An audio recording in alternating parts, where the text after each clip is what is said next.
మనకి ఉన్నదంతా బ్రహ్మమే అనేటువంటి విషయం ప్రధానమైనటువంటిది. సర్వత్రా బ్రహ్మదర్శనం, సర్వత్రా పరమాత్మ దర్శనం. ఈ జగత్తును చూస్తూ ఉన్నప్పటికి కూడా దాన్ని పరమాత్మగా మనం భావించాలి. ఎడారిలో ఉన్నటువంటి ఎండమావుల్ని చూస్తున్నప్పటికీ కూడా అక్కడ నీరుందని అనుకోం, ఎండమావులేనని అనుకుంటాం. అదేవిధంగా ఇక్కడ జగత్తు మనకు కనిపిస్తున్నప్పటికీ కూడా ఇది బ్రహ్మమే అనేటువంటి స్థితిలో మనం ఉండాలి. జగత్ అనేటువంటిది నిజంగా లేనే లేదు, అది మిథ్య. బ్రహ్మ సత్యం, జగన్మిథ్య. జగత్తు కేవలం మిథ్య మాత్రమే, అంటే లేకపోయినా ఉన్నట్టుగా కనిపిస్తుంది.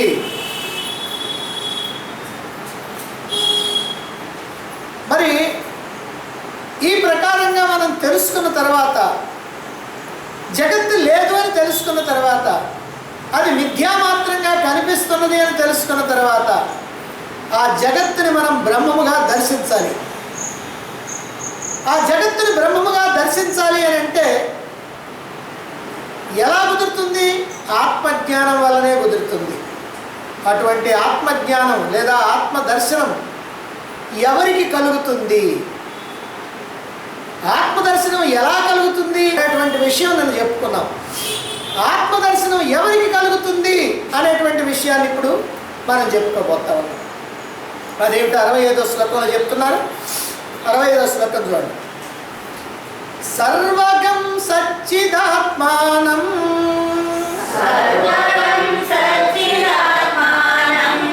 జ్ఞాన చక్షుర్నిరీక్షతే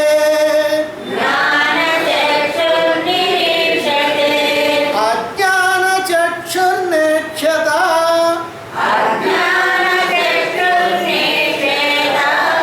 భాస్వంతం భానుమంధవత్.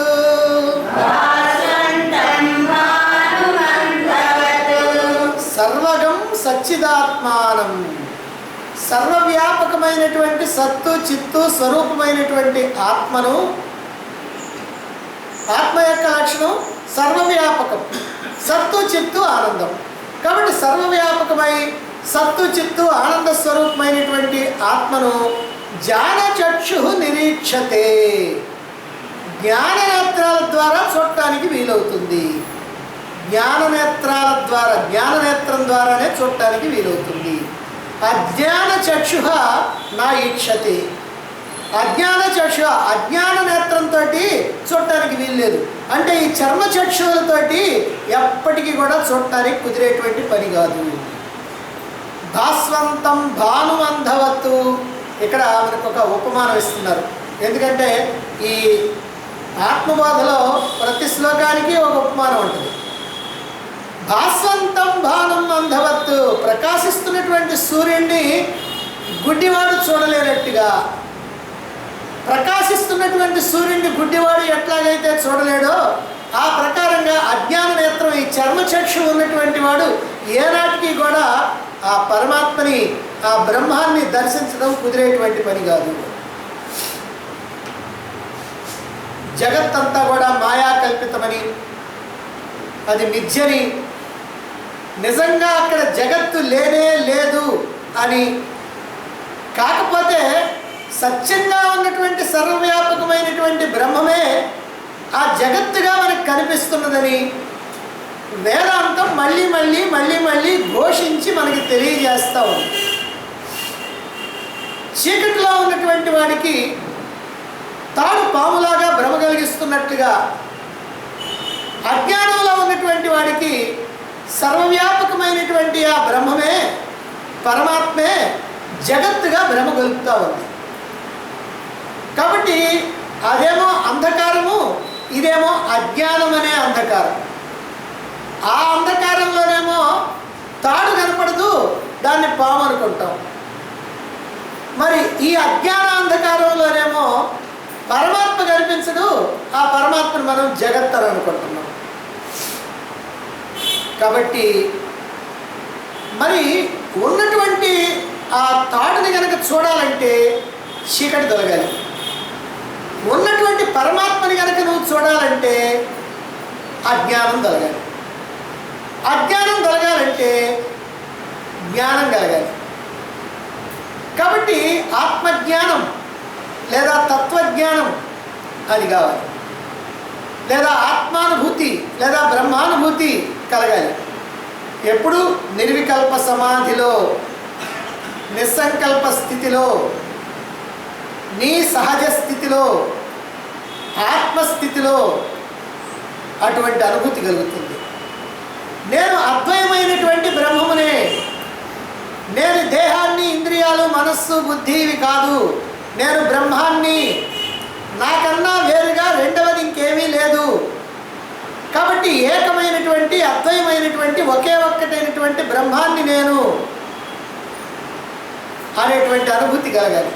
అలాంటి అనుభూతి ఎవరికి కలుగుతుంది అని అంటే జ్ఞాననేత్రం కలిగినటువంటి వారికే ఆ అనుభూతి అనేటువంటిది సిద్ధిస్తుంది.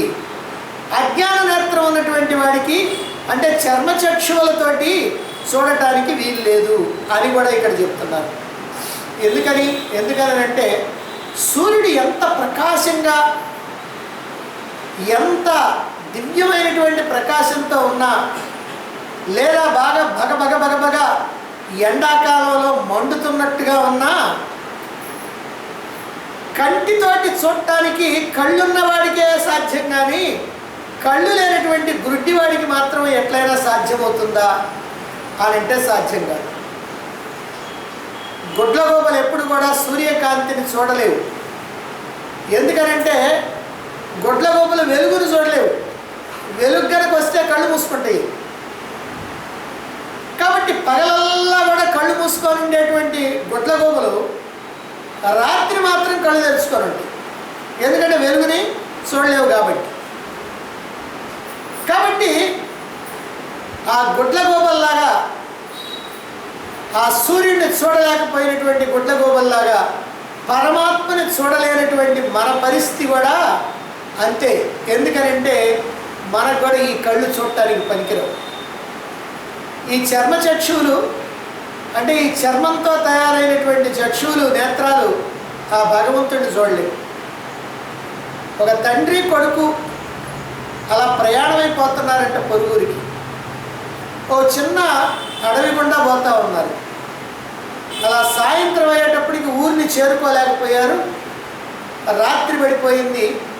రాత్రి కావటంతో ఇక ప్రయాణం చేస్తే ప్రమాదం అని అనుకొని ఓ ప్రదేశాన్ని చూసుకున్నారు. పెద్ద చెట్టును చూసుకొని ఆ చెట్టు మొదట్లో కింద నేల మొత్తం సరి చేసుకొని పక్క వేసుకొని పడుకున్నారు.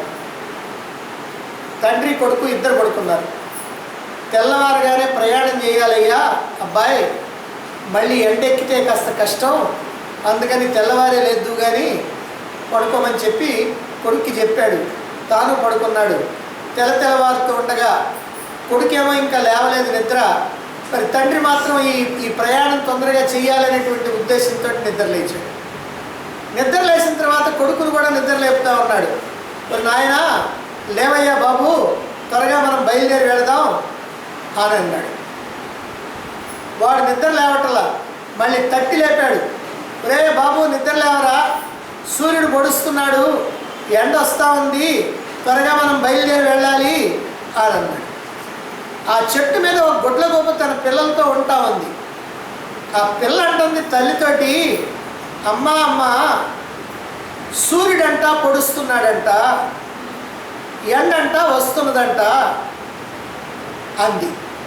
దానికి అప్పుడు ఆ తల్లి అంటున్నది, అంటే పెద్ద గుడ్లగోప అంటుంది, పొడిచే సూర్యుడెవడు, వస్తున్న ఎండ ఎవతి, వాడెవడు ఈవెవడు, అంటే సూర్యుడు ఎవడు, వస్తా ఉన్నటువంటి సూర్యుడు ఎవడు, ఎండ పొడుస్తున్నదన్నవే, ఆ పొడుస్తున్నటువంటి ఎవరు, అది అవతి.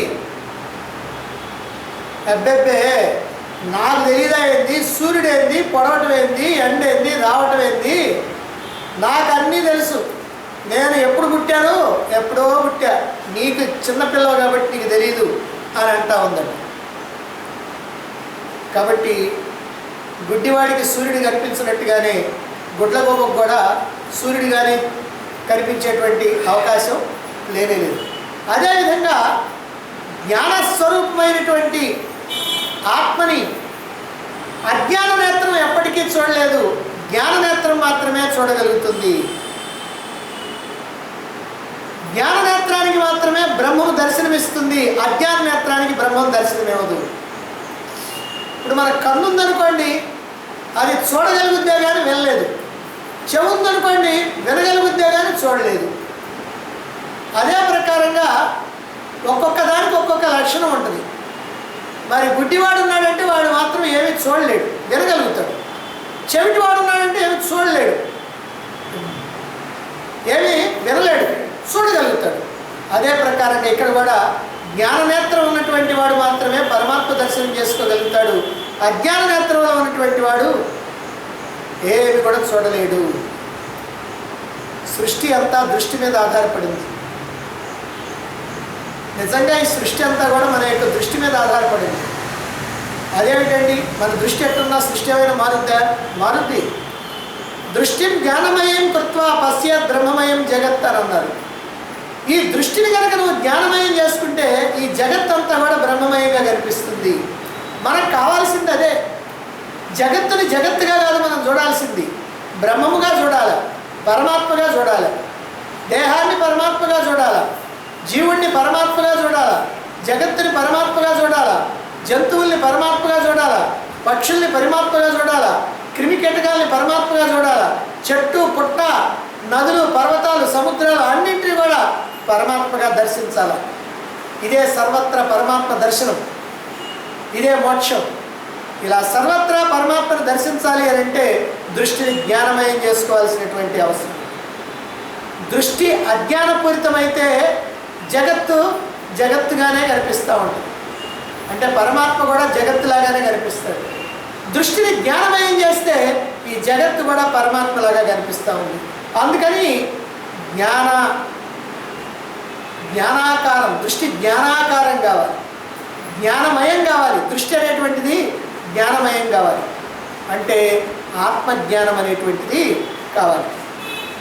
వస్తు భావన, ప్రపంచ భావన, లౌకిక భావన ఇవన్నీ పోవాలి. నిజంగా మనకి ఎందుకు ఆత్మజ్ఞానాన్ని తెలుసుకున్నా ఆత్మగా ఉండలేకపోవటం, ఎంత తెలుసుకున్నా జగత్తుని బ్రహ్మముగా చూడలేకపోవటం, నేను జీవుణ్ణి అనే అనుకోవటం, బ్రహ్మాన్ని అని అనుకోలేకపోవటం కారణం ఏమిటంటే మనకి వస్తుభావన ఉంది, దేహభావన ఉంది, లౌకిక భావన ఉంది, ప్రపంచ భావన ఉంది.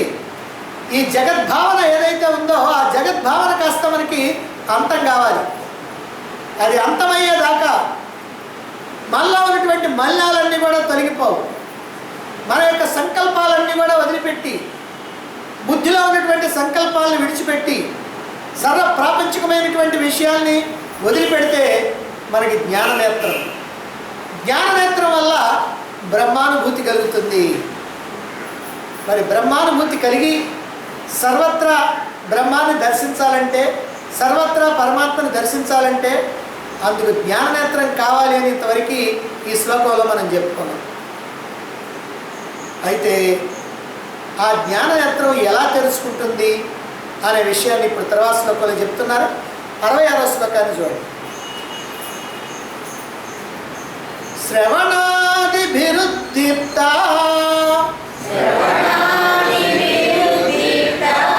జ్ఞానాగ్ని పరితాపిత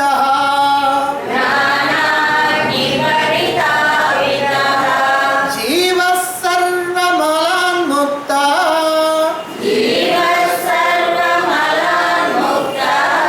స్వర్ణవత్ ద్యోతతే స్వయం.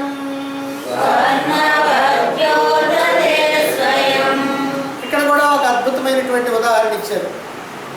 ఈ ఉపమానాలన్నీ కూడా మనం ఎంత ఆలోచించినా కూడా ఇట్లా తగలవు. కారణం ఏమిటంటే ఇక్కడ ఈ ఆత్మబోధలో దాదాపు 60కి పైన ఉపమానాలు ఉన్నాయి. ఈ ఉపమానాలన్నీ కూడా అక్కడ చెప్పినటువంటి భావానికి ఎంత బాగా దగ్గరగా ఉంటాయంటే ఉపమానాన్ని గ్రహిస్తే చాలు విషయం అర్థమైపోయింది. అంత చక్కగా ఇక్కడ కూడా ఉపమానాన్ని చెబుతున్నారు. శ్రవణాదిభి, శ్రవణము మొదలైనటువంటి సాధనల వల్ల, శ్రవణము మొదలైన అనగానే శ్రవణము మన్నము నిధిధ్యాసనము అని ఒకటే గుర్తు. ఈ మూడు కూడా కలగలిసే ఉంటాయి, అపూర్వ సహోదరులలాగా. శ్రవణం, మననం, నిధిధ్యాసనం.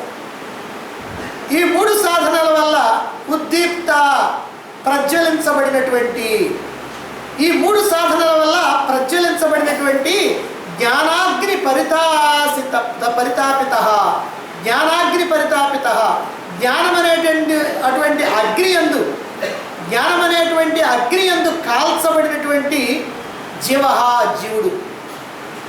అది నీకు జ్ఞానాగ్ని ఎట్లా పుట్టుద్ది అని అంటే శ్రవణమన్న నిధిధ్యాసనల వల్ల. కాబట్టి శ్రవణమన్న నిధిధ్యాసనల వల్ల జ్ఞానాగ్ని పుడుతుంది. ఈ జ్ఞానాగ్నిలో కాల్చబడినటువంటి జీవుడు సర్వమలాన్ముక్త, అన్ని మలాల నుంచి విడువబడి, అన్ని మలినాల నుంచి విడువబడి. ఎందుకంటే ఆ అగ్నిలో దేన్నైనా కాలిస్తే మలినాలన్నీ కూడా పోతాయి. అన్నిటికంటే బాగా మీకు పరిచయం ఉన్నది ఒకటి ఉంది.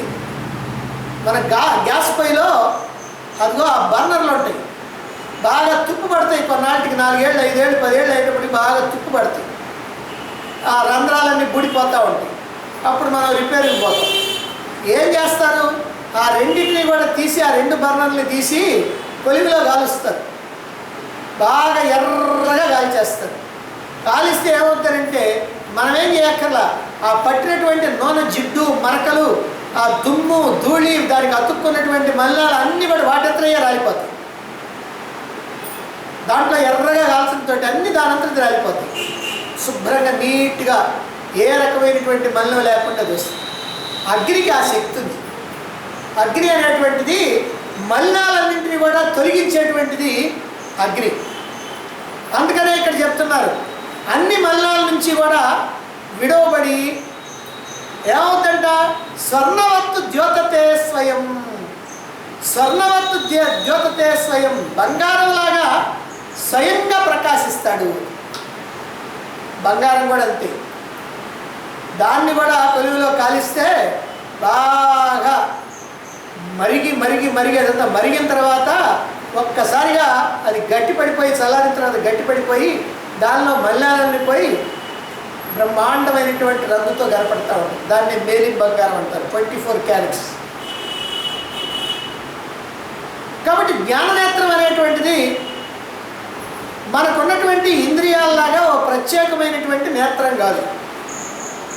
సాధారణంగా ఏమంటారంటే పురాణాల ప్రకారం కనుకైతే ఈ 2 నేత్రాలు ఇక్కడ ఉంటాయండి, జ్ఞాన నేత్రం ఇక్కడ ఉంటుంది. ఆ తర్వాత జ్ఞాన నేత్రం ఎట్లా ఉంటుందంటే ఇట్లా అడ్డంగా ఉంటుందండి, నిలువుగా ఉంటుంది. ఎందుకంటే పరమశివుడి యొక్క ఫోటోని ఎక్కడైనా చూపిస్తే మనకు అట్లా కనపడుతుంది. 2 అడ్డంగా ఉంటాయి, ఒకటి నిలువుగా ఉంటుంది. ఎందుకంటే అట్లా ఏదో ప్రత్యేకంగా చూపిస్తే కదా ఈ కళ్ళకి అది వేరైనటువంటి కన్ను అని తెలిసేది. అందుకని దీన్ని అడ్డంగా, దాన్ని నిలువుగా, ఈ 2 పక్కల 2 అయితే అది మధ్యలోనే ఒకటి నిలువుగా ఇట్లా కనపడతా ఉంటుంది. కానీ అట్లా కన్ను ఎక్కడ ఎవరికి ఉండదు. అది కనుకుంటే మనం ఈ కష్టాలు ఏం పడక్కర్లా. ఈ శ్రవణం, మనం నిధిధ్యాసనం, అమ్మో ఈ కష్టం అంతా ఇవ్వబడతాడండి, మనకెందుకండి, ఇక అట్లా తెరిస్తే సరిపోద్దారండి. కనుక అది అట్లా ఉన్నటువంటి కన్ను కాదు. మరి ఎక్కడుంది జ్ఞాననేత్రం? అది ఎక్కడుందో తెలియదు. మన బుద్ధే జ్ఞాననేత్రం. బుద్ధి జ్ఞాననేత్రం. అవునండి, బుద్ధి ప్రపంచం వైపు కనుక తిరిగితే అది మామూలు నేత్రం అవుతుంది. బుద్ధి కనుక అంతర్ముఖమై పరమాత్మ వైపు తిరిగితే అది జ్ఞాననేత్రం అవుతుంది. ఎందుకంటే ఆ బుద్ధిలో ఉన్నటువంటి మలినాలన్నీ కూడా తొలగిపోతాయి. మనం ఎప్పుడు కూడా పరమాత్మ వైపు తిరిగితే మన లోపల ఉన్న మలినాలన్నీ పోతాయి. ప్రపంచం వైపు తిరిగితే ఎక్కడెక్కడికి వచ్చి చేరుతూ ఉంటాయి. ఈ విషయం మనకు తెలుసు. తెలిసినా వాటిని అట్లా చేర్చుకోవడానికే మనం ఇష్టపడుతూ ఉంటాం. అందుకని ప్రపంచం వైపుకే పరుగులు తీస్తూ ఉంటాం. కానీ పరమాత్మ వైపు కనుక తిరిగితే మనలో ఉన్నటువంటి బుద్ధిలో ఉన్న కల్మషాలు ఏవైతే ఉన్నాయో అవన్నీ కూడా పూర్తిగా తొలగిపోతాయి. అందువల్ల జ్ఞాననేత్రం అనేటువంటిది మనకి ఉన్నదే కానీ మళ్ళీ కొత్తగా ఎక్కడి నుంచో తెచ్చిపెట్టుకోవాల్సినటువంటిది కాదు. కాకపోతే ఏమిటంటే ఉన్నది కానీ దాన్ని శుద్ధి చేసుకోవాలి. జ్ఞాననేత్రం నేత్రం ఉంది. ఏమిటా నేత్రం అంటే మన బుద్ధే మన నేత్రం. ఆ బుద్ధిని కనుక శుద్ధం చేస్తే జ్ఞాననేత్రం అవుద్ది, శుద్ధం చేయకపోతే అజ్ఞాన నేత్రం. అది. అందువల్ల ఇక్కడ జీవుడు అని అంటే శుద్ధ చైతన్యం. జీవుడు అంటే వేరెవరో కాదు, శుద్ధ చైతన్యం అంటే పరబ్రహ్మం, పరమాత్మ. అయితే మనోబుద్ధులు అనేటువంటి మాలిన్యాలతో కలిసి తాదాత్మ్యం చెంది, ఈ దేహేంద్రియ మనోబుద్ధులు అనేటువంటి మాలిన్యాలతో తాదాత్మ్యం చెంది దేవుడు కాస్త జీవుడయ్యాడు. శుద్ధ చైతన్యమైనటువంటి నేను జీవుడిగా అయిపోయాను. ఎందుకు అయిపోయాను? ఈ దేహేంద్రియ మనోబుద్ధులు అనేటువంటి మాలిన్యాలతో తాదాత్మ్యం కారణంగా. బంగారం అంటే సాధారణంగా మనం వాడే పదం బంగారం అని అంటాం, కానీ దాన్ని మేలిమి, శుద్ధమైనటువంటి బంగారాన్ని మేలిమి అని అంటారు. అయితే ఆ మేలిమిలో కొంత రాగిని కనుక కలిపితే అది బంగారంగా మారుద్ది.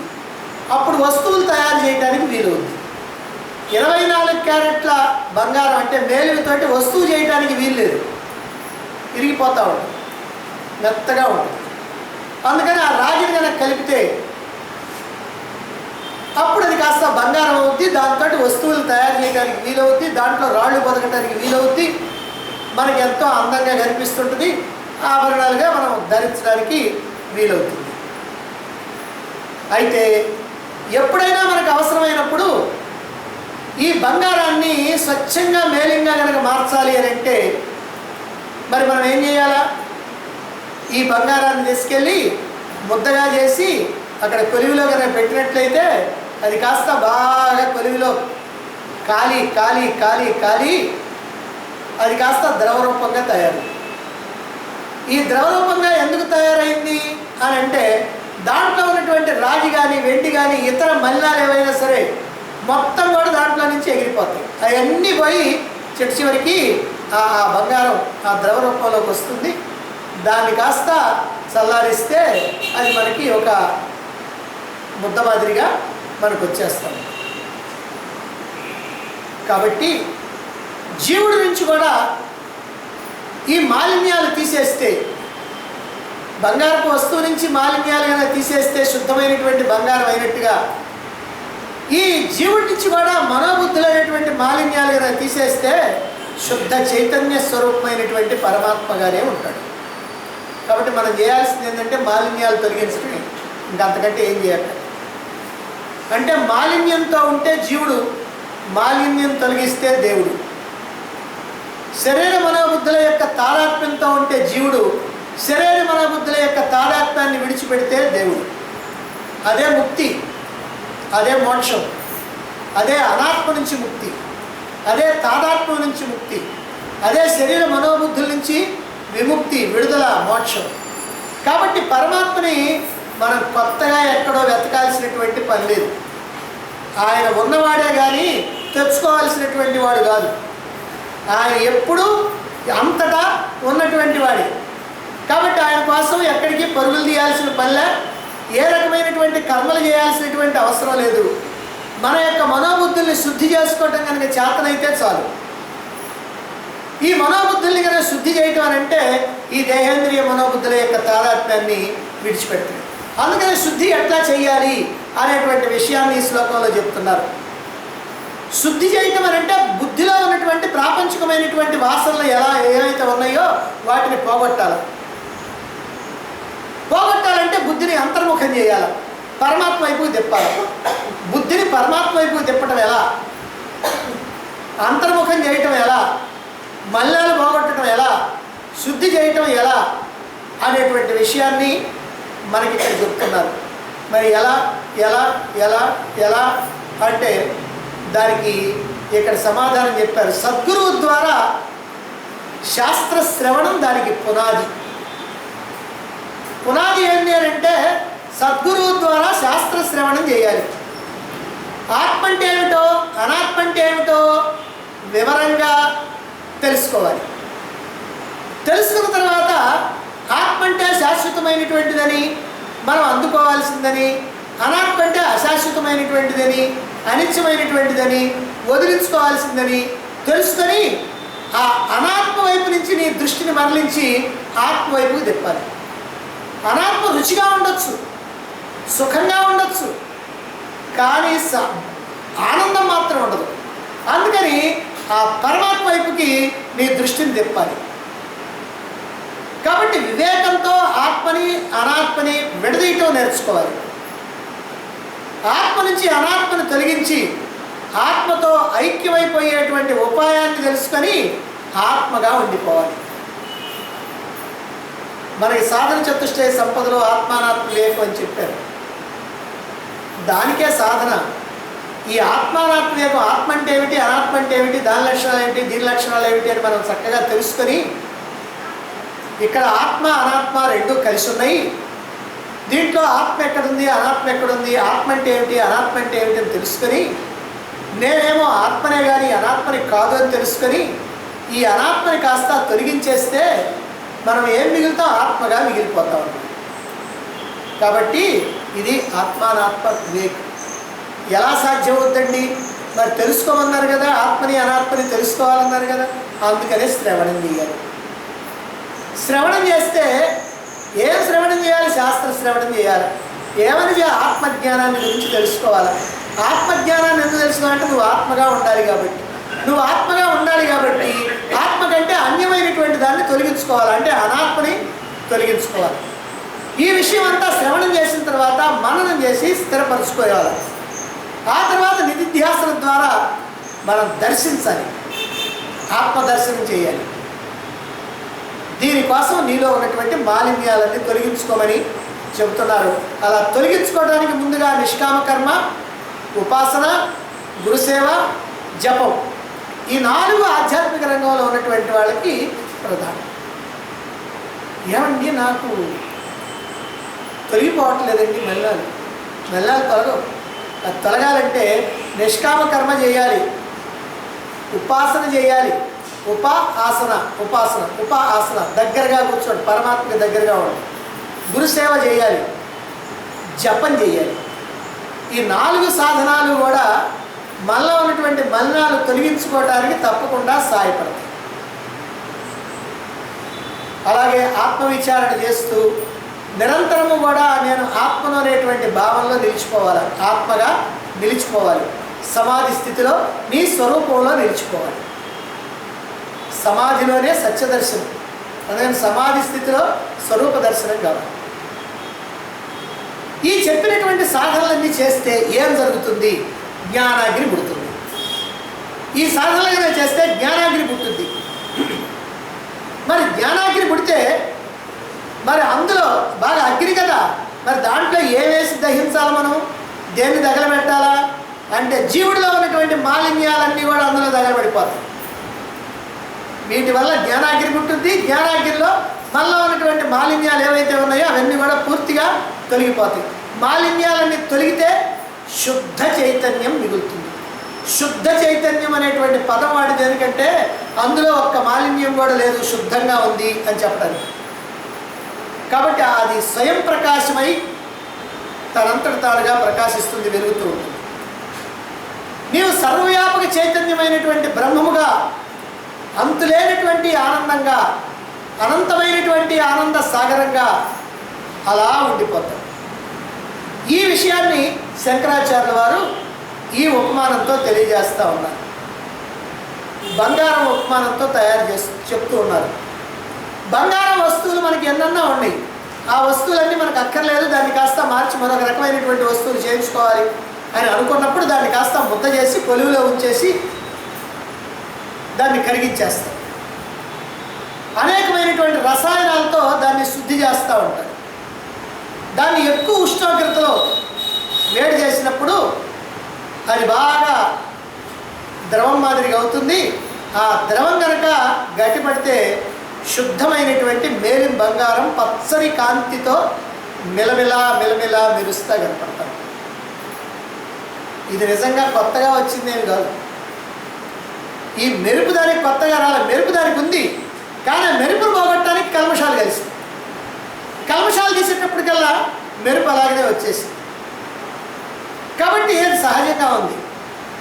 అందుకే కలిసిపోయినటువంటి మలినాలను తొలగించడం జరిగింది.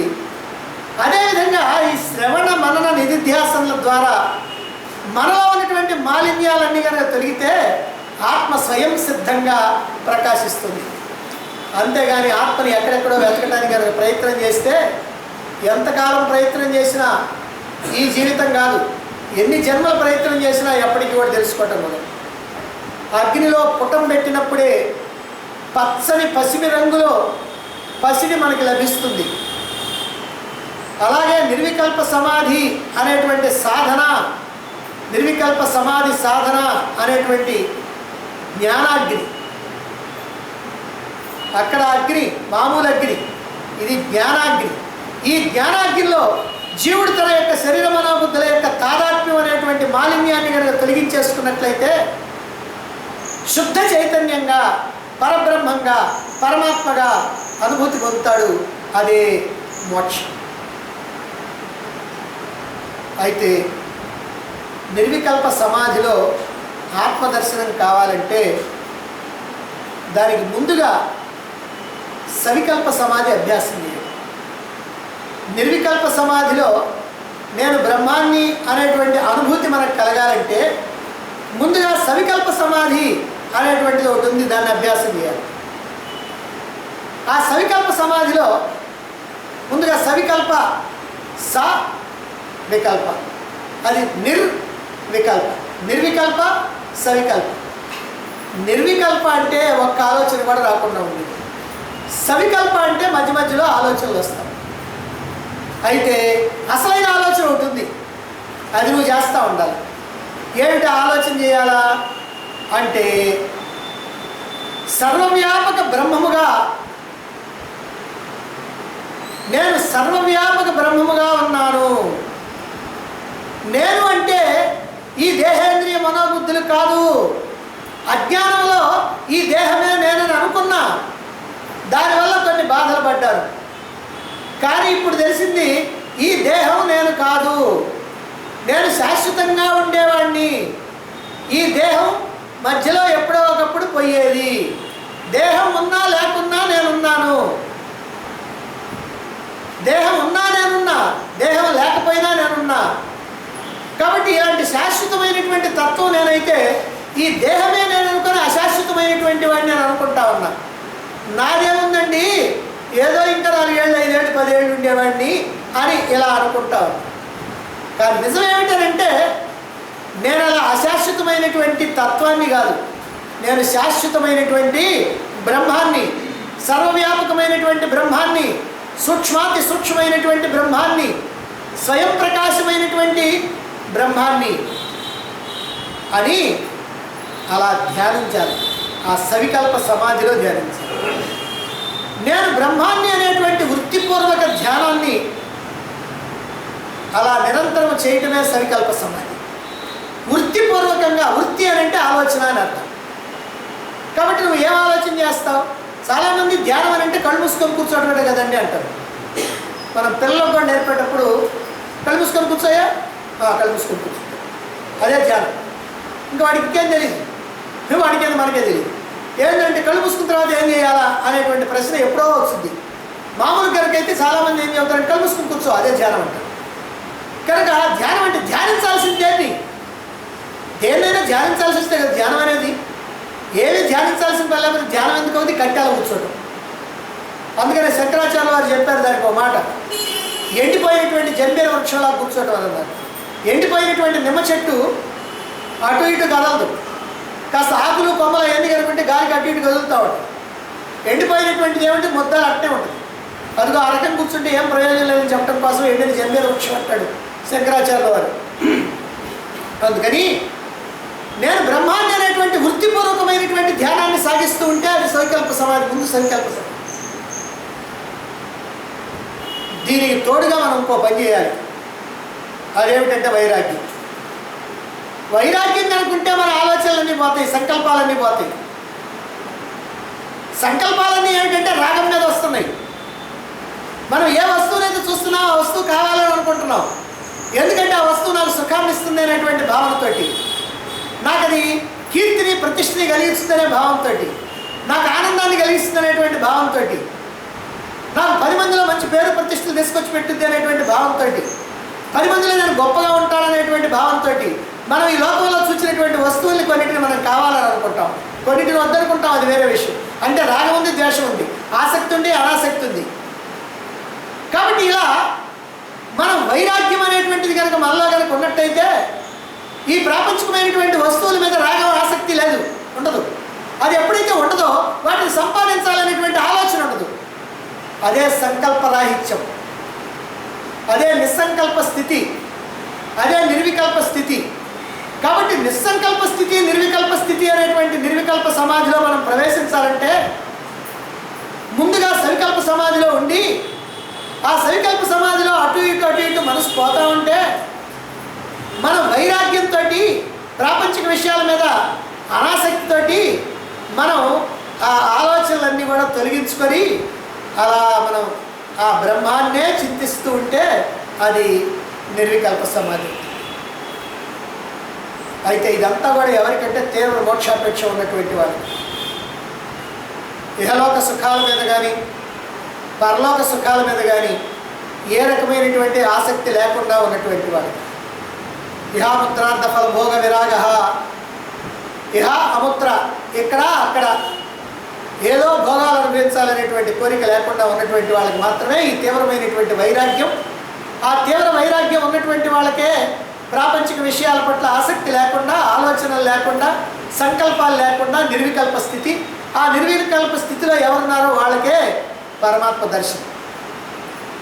ఎంతటి తీవ్రమైనటువంటి మోక్షాపేక్ష లేనటువంటి వాళ్ళు, పరలోక భోగాల మీద ఆసక్తి ఉన్నటువంటి వాళ్ళు ఏం చేస్తారు? సగుణ బ్రహ్మాన్ని ఆరాధిస్తారు.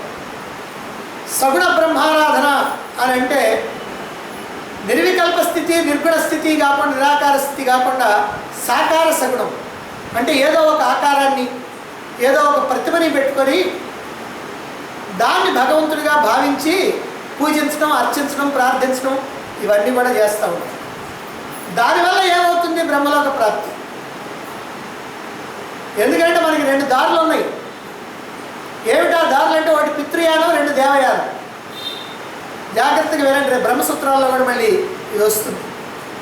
పితృయానం, దేవయానం ఎవరికి? ఈ రెండు మార్గాల్లో ఎవరికి, ఎవరెవరు ఏ మార్గంలో పోతారు? యజ్ఞయాగాది క్రతువులు చేసినటువంటి వాళ్ళు పితృయానం ద్వారా చంద్రలోకానికి పోతారు. యజ్ఞయాగాది క్రతువులు కాకుండా సగుణోపాసన, సగుణ బ్రహ్మాన్ని ఆరాధించినటువంటి వాళ్ళు దేవయానం ద్వారా వెళ్తారు. మరైతే ఏమండి ఈ రెండు యానాలు ఏమిటి? యానం అంటే ప్రయాణం. ఈ రెండు యానాలు ఏమిటి అని అంటే, ఎవరైతే యజ్ఞయాగాది కర్మలు చేస్తారో ఆ యజ్ఞయాగాది కర్మలు చేసినటువంటి వాళ్ళు ఏం చేస్తున్నారు? ఇక్కడ అగ్నిలో ఆహుతులు సమర్పిస్తారు. పాలు, నెయ్యి, సమిధులు ఇవన్నీ కూడా సమర్పిస్తూ ఉంటారు. ఇవన్నీ సమర్పిస్తే అతనికి ఒక శక్తి వస్తుంది, దాన్ని అపూర్వ అంటారు. అపూర్వ అంటే పుణ్యపాప రూపమైనటువంటి శక్తి. ఈ అపూర్వ ద్వారా నువ్వు సమర్పించినటువంటి ఈ మధుర పదార్థాలు, ఈ సమిధులు ఏవైతే ఉన్నాయో వాటిల్లో ఉన్నటువంటి జలరూపం ఈ అపూర్వ అనేటువంటి శక్తి ద్వారా నీవు ఆ చంద్రలోకానికి ప్రయాణం అయిపోతావు, లేదా పితృలోకానికి ప్రయాణం అయిపోతావు. ఎట్లా పోతారండి? ఎట్లా పోతారో భగవద్గీతలో చెప్పారు. దీన్ని ఏమన్నారంటే అర్చిరాది మార్గం, ధూమాది మార్గం అని రెండు మార్గాలుగా చెప్పారు. ఇదేమో ధూమాది మార్గం, పితృయానమేమో ధూమాది మార్గం, దేవయానమేమో అర్చిరాది మార్గం. ఇదేమో చీకటి మార్గం, అదేమో వెలుగు మార్గం. ఇదేమో తిరిగి వచ్చే మార్గం, అదేమో తిరిగిరాని మార్గం. అంటే ముందుగా ధూమదేవతని ఆశ్రయిస్తారు. ఆశ్రయిస్తారంటే ఏమండి, దేహాన్ని వదిలిపెట్టిన తర్వాత నాకు అంత తెలివి లేదండి, ఇప్పుడు కనుకైతే అక్కడికి మొమెంట్ అక్కడికి పోతాను, కానీ దేహాన్ని వదిలిపెట్టిన తర్వాత నాకు ఆ ధూమదేవత ఎక్కడుందో నాకేం తెలుస్తుంది? నీకేం తెలియక్కర్లేదయ్యా. ఆ ధూమదేవత ఎక్కడ ఉంటుందో నీకు తెలియక్కర్లా. దేహాన్ని వదిలిపెట్టిన తర్వాత ఇప్పుడు ఏముంది? సూక్ష్మదేహం ఉంది. ఈ సూక్ష్మదేహంలో పంచప్రాణాలు ఉన్నాయి, ఇంద్రియాలు ఉన్నాయి, కాబట్టి ఇవన్నీ ఉన్నాయి. ఇందులో ఈ పంచప్రాణాల్లో మనకి 5 ప్రాణాలు ఉన్నాయి కదా, ప్రాణ, అపాన, వ్యాన, ఉదాన, సమాన అని. ఆ ఉదానం అనేటువంటిది ఉందే వాయువు, ఆ ఉదానం అనేటువంటి ప్రాణం అది తీసుకెళ్ళి అక్కడ కూర్చోబెట్టింది. ఎక్కడ? ధూమదేవత దగ్గర కూర్చోబెట్టింది. పెట్టేసి దీని పని అయిపోయింది. ఆ ధూమదేవత ఏం చేస్తుందంటే రాత్రి దేవత దగ్గర కూర్చోబెట్టింది. దాని పని అయిపోయింది. రాత్రి దేవత ఏం చేస్తుందంటే ఈ జీవుడిని తీసుకెళ్ళి కృష్ణగతి అంటే శుక్లపక్షం కృష్ణపక్షం లేదు, అది ఆ కృష్ణగతి అక్కడ కూర్చోబెట్టింది. కృష్ణపక్షాభిమాన దేవత. ఆ కృష్ణపక్ష దేవత ఏం చేస్తారంటే దక్షిణాయన దేవత దగ్గర కూర్చోబెట్టింది. ఈ దక్షిణాయన దేవత ఏం చేస్తుందంటే వీడిని తీసుకెళ్ళి అదిగో పితృలోకంలో పెట్టేస్తుంది. ఈ ప్రకారంగా వీడు వెళ్తాడు. ఇక మరి సగుణోపాసన చేసినటువంటి వాడు, ఇదంతా ఏదో మీరు ఊరికినే చెప్పుకునే కథ అనుకుంటారేమో. మన కథ ఇది, ఎవరి కథో కాదు, మన కథ, మన ప్రయాణం కథ. ఈ ప్రయాణంలో మనం ఏ రకమైనటువంటి కష్టాలు పడాలనో, ఏ రకమైనటువంటి వ్యవహారాలు పడాలనో, ఏ రకమైనటువంటి భావాలు మనం చేస్తూ ఉంటామో, ఏ రకంగా వెళతామో, ఏ రకంగా వస్తామో, ఏ రకమైనటువంటి దేహాన్ని మళ్ళీ తయారు చేసుకుంటామో మన చేతుల్లో ఉంది.